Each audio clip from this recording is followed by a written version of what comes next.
Is there a Canadian inferiority complex working that actually maybe we do have a cuisine, we don't notice it, or what do you think? You're talking to Jeff? I'm talking to everyone, the entire town. Well, yeah, Toronto so desperately wants to be a world-class city. Hamilton doesn't want to be the steel town. We as Canadians have a, compared to Americans, I think especially, and that's obviously the people that we sort of relate ourselves to, I guess. We are so humble, it's rather annoying.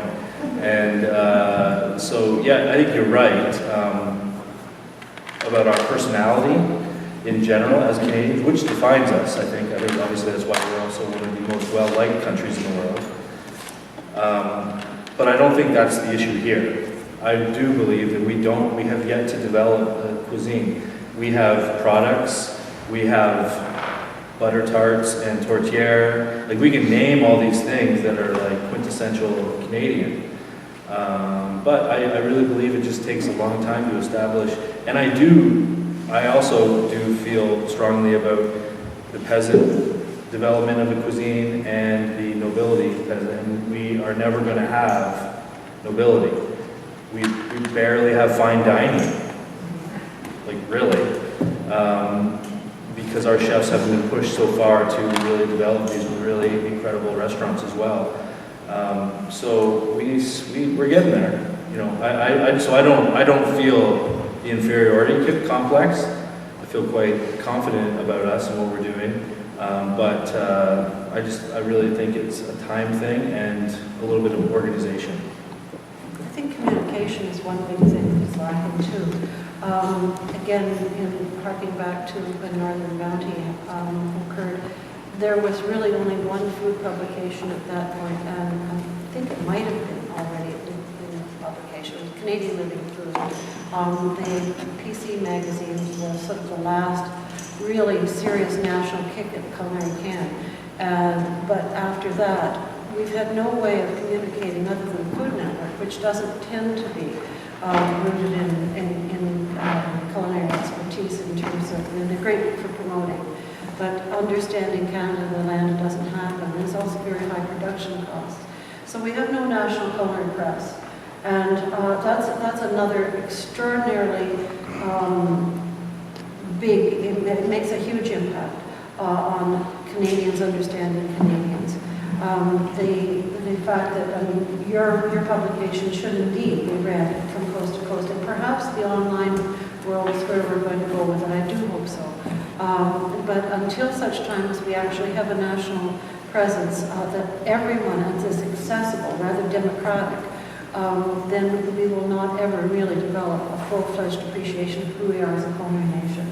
And it's a lot of work, but it's an incredible experience to go from coast to coast and see some of the ingredients, as you say, for your northern experience. My word, that would be fantastic. Those videos that you guys took should be online for everybody to see. I think we're going to be, I think that our cuisine changes through the generations, of course. I grew up 50 years ago in Toronto in Canada's first planned community, which was Don Mills.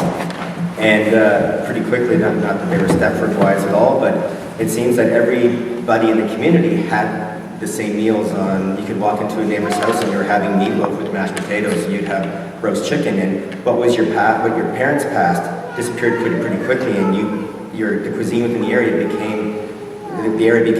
cuisine became defined by the area, and they were clipping things out of magazines. The whole cuisine changed as the food became more present, and companies started marketing their product more. So Lipton soup was added to different things, and they're influencing more the way we eat as Canadians. And so what my parents had when they were growing up disappeared, and we started eating what was part of that community of food, which was, like I said, meatloaf or roast chicken or roast beef on Saturday nights, and all of my friends did the same thing, except for the Akita family, which was the one Japanese family in our area, and they had Ikebana back then, with Mr. Noodles 50 years ago that now litter the shelves, but back then they had to get them in somehow special, and if we got one when we visit them, we were so thrilled because we had these noodles that were so cool tasting. Now they're everywhere, but back then it was an exciting exciting experience. I was speaking to Sinclair Phillip last week. He just came back from Morocco. Sinclair owns Sucarb House on the west coast, and he's another equal to Anita. If he was here, we would be in big trouble. The three of us, Anita and him against us would be cooked. But he just came back from Morocco, and he was saying that the food that is the traditional food in Morocco is fading. That the young generation is hooked on junk food, which you're finding all over the world. Japan's having the same problem. He said the best food he's ever had was in Morocco, but the young people were ignoring it. And we've mentioned we just came back from Nunavut. You have the elders in Nunavut who are eating still traditional ways, and the young people who are jumping in when they can, but they are hooked on fast food. They hang out in the grocery stores. They are embracing a southern way, which isn't healthy. Obesity and diabetes rates are taking off, and the way that has been their way for thousands of years is pretty quickly disappearing within a generation. So will we have Canadian cuisine, well, something that defines us, that will carry on forever? I don't know if we will, or just change from generation to generation. Well, I'm really comfortable with that notion of being like a bastard child of cuisine, right? Where I'm embracing what comes in. I mean, I'm good with the idea that our nationality, our national idea of cuisine changes all the time, and that we're always being introduced to like different foods. I think that is an identity. You know, we're a multicultural society. This is what we embrace as being Canadian. Like, we love being like this. This is not a bad thing to have as a food heritage to pass on to our children.